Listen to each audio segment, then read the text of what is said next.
Mga kapuso, hindi lang po amihan ang umiiral ngayong weather system sa ating bansa. Ayon po sa Pag-asa, patuloy na nakaapekto ang Intertropical Convergence Zone o ITCZ sa Mindanao. Ang ITCZ po mga kapuso ay pagsasalubong po ng hangin na nanggagaling sa Northern at Southern Hemisphere. Kaniriwang namumuo po rito ang mga potensyal na bagyo. Wala mang bagyo o kahit low pressure area, pinaalerto pa rin ang mga taga Mindanao sa pag-ulan, partikular na po sa Davao Oriental. Posible kasi ngayong araw ang katamtaman hanggang malalakas na ulan na maaaring magdulot ng baha o kaya naman ng landslide. Base naman po sa rainfall forecast ng Metro Weather, umaga pa lang po ay uulan na ilang panig ng Davao Oriental at ilang panig po ng Caraga Region, Sorsogon at ng BARMM. Pagsapit ng hapon, posible na rin po ang ulan sa iba pang bahagi ng Mindanao. May chance rin po ng heavy to intense rain sa ilang lugar.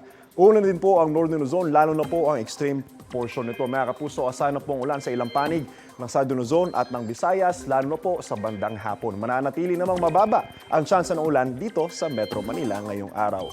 Ako po si Anjo Pertiara. Know the weather before you go. Para Mark Safe lagi, mga kapuso.